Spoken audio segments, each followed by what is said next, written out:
The Thanksgiving deception, when family loyalty becomes toxic. I never thought something as simple as Thanksgiving could reveal so much about my family. To the outside world, we looked like any other close-knit family. Holidays together, shared memories, the occasional bickering over dinner. But behind the scenes? Well, that's a different story, one I'm finally ready to tell. My name's Ethan, and I'm the middle child in a family of 5, which, let's be honest, often means I got overlooked. My older brother, Jake, was always the golden child, the one who could do no wrong. Olivia, my younger sister, was the baby of the family, and while she might not have gotten the same amount of attention, she was spoiled in her own way. And then there was me, the one who just blended into the background, unnoticed by everyone. Thanksgiving this year was supposed to be different. Mom had told us a few weeks earlier that the holiday would be a bit more low-key this time around. We're cutting back, you know how it is, she said, with the budget issues and everything. We won't be doing a big feast, but we'll still make sure to spend the day together. It'll be nice. I didn't mind. I was used to the budget talk. In fact, I wanted to believe it. Maybe we could just have a quiet dinner at home, the 3 of us, and keep things simple. I thought it would be a good chance to actually spend time together as a family without the usual drama of Olivia and Jake fighting over who gets the last piece of turkey. But then, the day before Thanksgiving, I got a message from Mom. "Hey, Ethan, we're going to cancel dinner tomorrow. Things are tight, and everyone is staying home. Hope you understand. We'll do something next year." I read the message twice, just to make sure I wasn't missing something. Cancel dinner? Wasn't that a little extreme? I mean, sure, money was tight, but we've had rough years before, and it was never a reason to just skip the holiday. But I thought, okay, whatever. If they don't want to do it, I'll just stay home and relax. I didn't think much of it after that. But as the evening rolled in, something about the whole situation felt off. Maybe it was because I knew how much Mom had loved Thanksgiving in the past. Maybe it was the odd way she worded the message, like she was trying to make sure I wouldn't question it. The next morning, I woke up to find my phone buzzing. Instagram. Olivia had posted a picture of a beautifully laid-out dinner table. Candles, turkey, the works. The caption read, "So thankful for this family red heart," and tag Mom, Dad, and Jake. My heart sank. I froze, staring at the picture, trying to make sense of what I was seeing. Olivia had been at Thanksgiving, a beautiful, perfect Thanksgiving dinner. Just like that, I didn't even think twice. I grabbed my jacket, slipped my shoes on, and drove over to Olivia's house. I wasn't sure what I was going to do, but I had to know, was this a mistake? Had I been left out again? Were they trying to make me feel like I wasn't part of the family? I arrived at her house about 20 minutes later. The car was in the driveway, Mom's. Next to it, Jake's. They were all there. The whole family gathered around, pretending they had canceled Thanksgiving for me, when in reality, they'd gone ahead without me. I walked up to the front door, my hands clenched into fists. I knocked, the sound echoing louder than it should have. Olivia opened the door, smiling like she had no idea what I'd seen. "Oh, hey, Ethan, come on in." Her voice sounded too cheerful, too forced. I stood there for a second, trying to gather myself. I could feel my pulse racing, but I refused to let them see that I was upset. "Hey," I said, my voice steady. "I thought you all weren't celebrating Thanksgiving this year." Her smile faltered just for a moment. "What do you mean?" she asked, her eyes darting away from mine. I stepped inside, my gaze sweeping over the grand spread of food. The table was full. There was turkey, mashed potatoes, stuffing, green beans, and pies. I could smell the richness of it all in the air. This wasn't a simple dinner. This was the kind of meal you only had when everything was perfect. I took a slow breath, staring at the feast.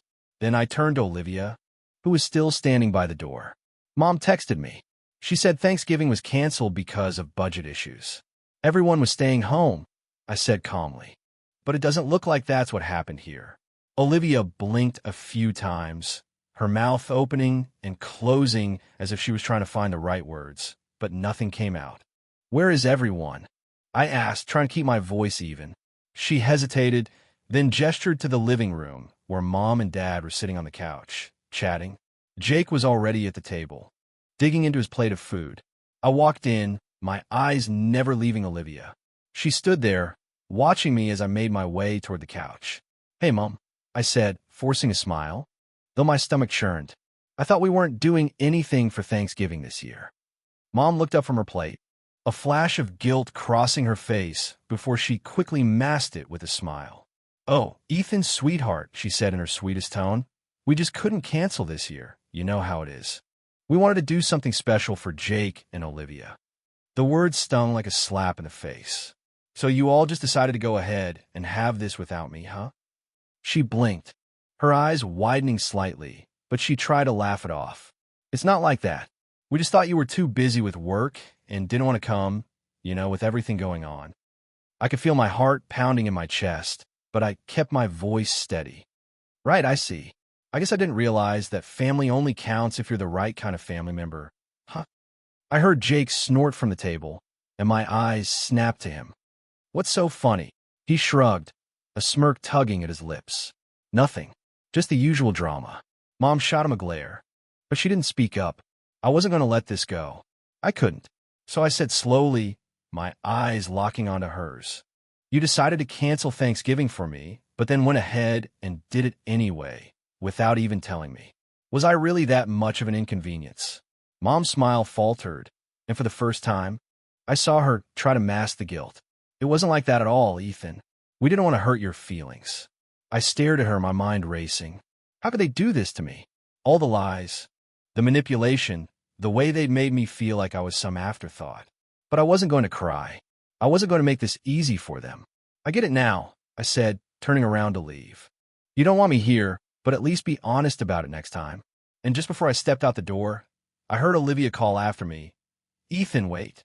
But I didn't turn around. That was only the beginning. I didn't look back when I walked out the door. Honestly, I didn't even know where I was going at that point. I just needed air, space to think. It wasn't just about Thanksgiving anymore. It wasn't just about being left out of a family dinner. It was the lies, the manipulation, the way they'd always acted like my time.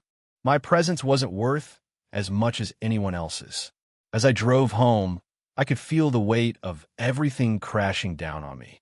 I had been there for them for so long, helping with bills when Dad's work had slowed down, babysitting Olivia's kids every time she needed a break. I'd even taken out a loan to buy Mom and Dad the car they'd been eyeing for months, something they desperately needed since their old one was falling apart. They had been talking about it for a while, and I thought it would be a good way to show them I cared. But that day, as I sat in my car, the harsh reality of what they had done hit me like a punch to the gut. The car, the gift, suddenly felt like a mistake. Why should I continue helping people who so clearly didn't care about me? It was like I was invisible to them unless they needed something. And this Thanksgiving fiasco, it wasn't the first time they'd made me feel small. I made a decision right there. I wasn't going to buy that car anymore. I was done playing the role of the obedient son, the one who cleaned up their messes, the one they could always count on when things got tough. They could figure out on their own for once. I picked up my phone and sent a text to the dealership. "Cancel the order. I'm no longer interested in purchasing the car." I stared at the screen for a moment, the finality of it sinking in. It felt good, liberating even. For the first time, I felt like I was taking control of my life. They would have to figure things out, like everyone else. The next day, Mom called me. I'd been expecting it. My phone lit up with her name, and I let it ring a few times before answering. "Ethan," she said, her voice softer than it had been when I'd left the night before. "What's going on? I haven't heard from you since yesterday." I didn't want to let my emotions get the best of me, but I could feel the anger rising in my chest. "Oh, nothing much. Just thinking about things." There was a pause on the other end. I could hear her breathing, like she was trying to figure out how to handle this. "I know things were a little tense last night, but we didn't mean to hurt your feelings. It's just that you're so busy all the time. We thought it was better not to make you feel guilty." I clenched my jaw. "So you lied to me. You made me think we were all staying home. You didn't even invite me." "I'm not stupid, Mom." She hesitated again, like she was going to explain herself, but then the conversation took a turn I wasn't expecting. "Ethan, about the car, what's going on? We heard you canceled it." I could feel my stomach drop. "So they'd heard already?" "Yeah, I did," I said, trying to keep my tone even. "I don't think I want to buy it anymore." There was a long silence. Then she asked why. I wanted to tell her everything. The lies, the manipulation, how it felt like I was always the last option, the person they went to when everyone else turned their backs on them. But I couldn't bring myself to say it. Not yet. I don't think it's the right time, I said instead, my voice cold. She didn't buy it. I could hear the sharpness in her tone when she responded, "You're not going to do this now, are you? After everything we've done for you." I could feel the anger bubbling up, but I held it in. I had made a choice, and now I had to stick to it. "I'm sorry, but I think it's better this way." Mom's voice cracked just slightly as she said, "You really don't want to help us anymore, do you?" I wasn't sure if I was more hurt or angry. It was like she was using guilt to manipulate me again, the same way she'd always done. But I wasn't falling for it. "No, I don't," I said, surprising even myself with the finality in my voice. "I'm done." There was another silence, but this one felt different. This one was heavy. When she spoke again, it wasn't the motherly, sweet tone she always used. It was sharper, more demanding. "You can't just throw everything away like this, Ethan. You owe us. We're family." I took a deep breath, trying to keep my composure. "I'm sorry, but I can't keep pretending everything's okay. You never asked if I wanted to be part of the family. You just expected me to be there when you needed me, and I'm done with it." The line went silent again, and for a moment, I thought she was going to hang up on me. But then, just as I was about to say something else, I heard her voice. "Fine, don't help us, but don't expect us to be there for you when you need something either." I almost laughed at that. "I guess we'll see, won't we?" And with that, I hung up the phone. I was done. It didn't take long for the fallout to begin. The next time I saw Mom and Dad, it was at a family gathering. It wasn't even a big event, just a random Sunday afternoon when they thought we could all get together to talk things through. But as soon as I walked in, I could tell something was off. Mom and Dad were sitting at the kitchen table, their eyes narrowed as they watched me walk in. Jake and Olivia were already there, but they didn't look at me. "Ethan," Dad said, his voice stiff. "We need to talk." I didn't sit down. Instead, I stood by the door, arms crossed. "What is there to talk about?" Mom's voice was tight. "You've really let us down this time, Ethan. We thought you were the responsible one. We thought you understood family." I raised an eyebrow. "That's rich, coming from you." Olivia scoffed from the side. "Don't start, Ethan. You're the one who's being dramatic. You should have told us what was really going on." Daniel added, his voice dripping with annoyance. "But no, you had to make everything about you." I felt my blood start to boil. How was I the one being selfish here?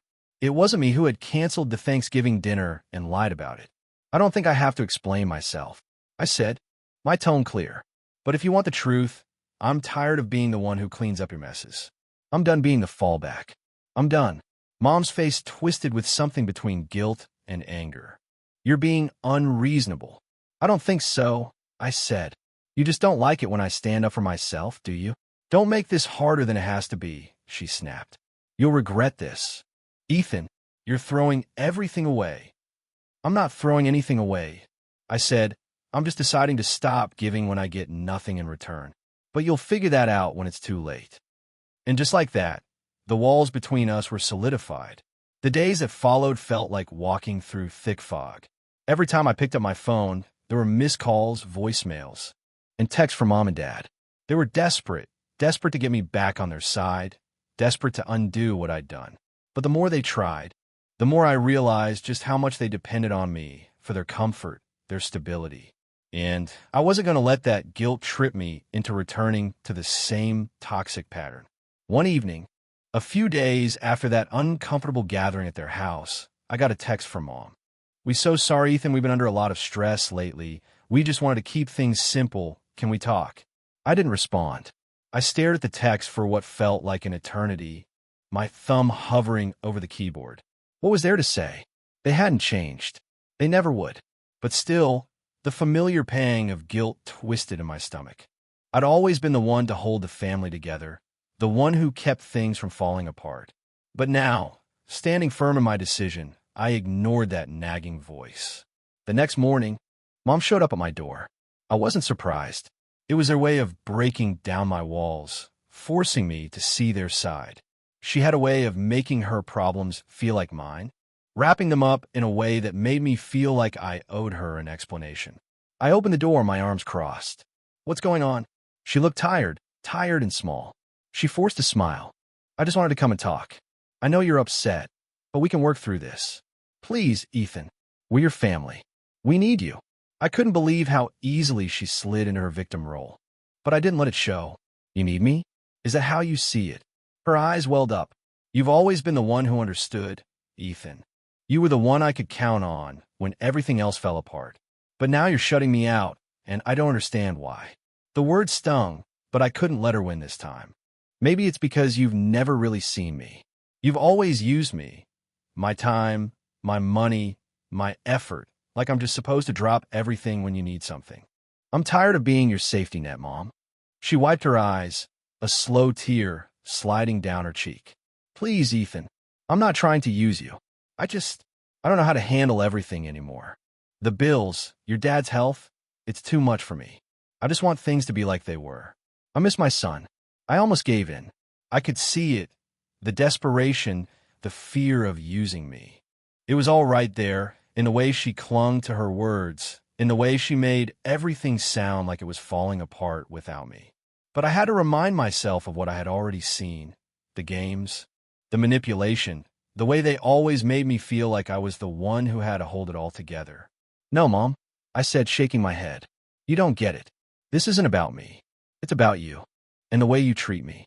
You only see me when it's convenient for you. I'm not just your backup plan anymore. I can't be. Her expression faltered. I could tell it hurt her, but I couldn't care anymore. This wasn't about fixing her. This was about fixing me. But she didn't back off. Instead, she tried a different tactic. Please, Ethan. You know we've always taken care of you. And now, when we need you most, you're turning your back on us. Is this really how you want things to be? It wasn't lost on me that we've always taken care of you line was the same one she had always used when she needed me to bend. It was a guilt trap, a way to make me feel like I owed them, even though I was the one who'd been there through thick and thin. And then, just when I thought she couldn't pull out any more stops, she dropped the bomb. Your dad, he's really struggling, Ethan. The doctors said he might need surgery soon. He isn't doing well. Don't you want to be there for him? That hit harder than I thought it would. The guilt started creeping in. Dad's health wasn't something I could ignore, and the thought of him going through something serious without me there. I didn't want to be that person. I didn't want to be the one who wasn't there when they needed me most. But then I remembered. They had lied. They had lied to me about Thanksgiving, about everything. They didn't care about my feelings. Not really. They wanted me to do their bidding, and I couldn't fall into that trap again. I took a deep breath. I'm not going to keep sacrificing myself for you. Mom, not like this. I've been through this before, and I'm not doing it again. If you want to fix things, you're going to have to do it without me. Her face turned pale. She had nothing left to say, no more cards to play. Her hand had been exposed, and she knew it. She stood there for a moment, and for a second, I thought she might just break down and beg me to help. But she didn't.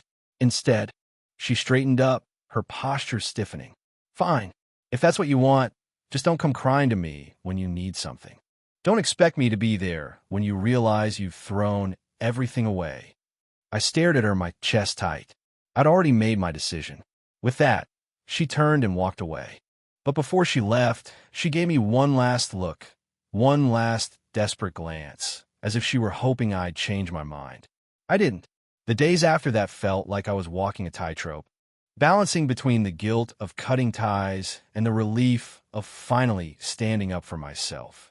But it didn't take long for me to realize they weren't done yet. A few days later, Olivia called me. Ethan, you've really screwed things up. Mom and Dad are in pieces right now. You're breaking their hearts. Are you really going to keep pushing them away? I couldn't help but roll my eyes. Olivia, you know exactly what's going on. You've always been part of this. You've watched it happen. But I'm done. I'm not their backup anymore. Don't you dare hang this over us. Olivia snapped. They've always been there for you. You can't just throw everything away because you're mad about Thanksgiving. I'm not just mad about Thanksgiving, Olivia, I said, my voice firm. I'm done being manipulated. You don't get to treat me like I'm nothing and then expect me to show up when it's convenient for you. She was silent for a moment, probably taken aback by my tone. You're making a huge mistake, Ethan. Just wait, you'll see. And I did. I saw exactly what was coming next. They weren't going to give up so easily. The desperation would only get worse. And I wasn't sure I was ready for it. But I had made my choice. I wasn't turning back, not this time. The next few weeks were a blur of texts, calls, and unexpected visits from family members. Everyone had an opinion. Everyone had something to say about my decision. But none of them really understood what it was like to always be the one holding everything together. It was exhausting. They had all expected me to just keep coming back, to fold when things got tough. But I wasn't going to. It was a cold Saturday afternoon when Mom showed up at my door again. I wasn't surprised to see her. She had this way of just showing up, no warning, no preparation. It was like she thought if she kept pushing, I'd eventually give in. I opened the door, and for a moment, neither of us said anything. I could see it in her eyes, this strange mix of anger, hurt, and something else, desperation. She took a deep breath and spoke, her voice cracking slightly. "I can't do this, Ethan. I can't keep pretending like everything's fine. Your dad's health is getting worse, and I don't know what I'm supposed to do anymore. I'm sorry. I know we've messed up, but you're my son. I need you." It felt like a punch to the gut. The old me would have folded. The old me would have rushed to comfort her, to fix everything. But I wasn't that person anymore. "Mom," I began, my voice steady, "I can't keep sacrificing myself just because you need me. I've been doing it my whole life, and I can't anymore. You say you need me, but you're not seeing what's best for me. You never have." She stayed silent, letting the weight of my words settle in the air between us. Finally, she stepped back, her shoulders slumping. "So this is it? You're really going to leave us like this?" I didn't answer right away. The silence stretched between us, heavy with everything that had led up to this moment. It was clear there was no going back, not this time. "I'm not leaving you, Mom," I said quietly. "I'm just finally standing up for myself for the first time in my life." She didn't say anything after that. She just walked away, leaving me standing there, wondering if she would ever truly understand what I'd done. A few days later, I got a message from Olivia. "Mom's asking if you've seen the pictures of a new car. She wants to know why you didn't help." I stared at the message for a while, trying to figure out what to do with it. There was again another attempt to make me feel guilty, to get me back in line. I didn't respond. There was nothing left to say. That's when I made the final decision. I took the money I had saved for a new car for them and used it to buy myself something that felt right for me. It wasn't a luxury car, nothing too flashy, but it was mine, something I could be proud of, something that didn't feel like I was bending to their will. It was my way of taking back control. I spent the rest of the evening with friends, celebrating the fact that, for once, I was putting myself first. It felt strange, almost foreign at first. But then, as I relaxed into it, it felt like freedom. And that's how it ended. Mom and Dad, they never apologized. They never came to terms with what happened. But it didn't matter anymore. I had set boundaries, and though they weren't happy about it, I wasn't going to let their anger or disappointment control me any longer. So what do you all think? Did I do the right thing by finally standing up for myself? Or should I have tried harder to work things out with them? I'm curious to hear your thoughts.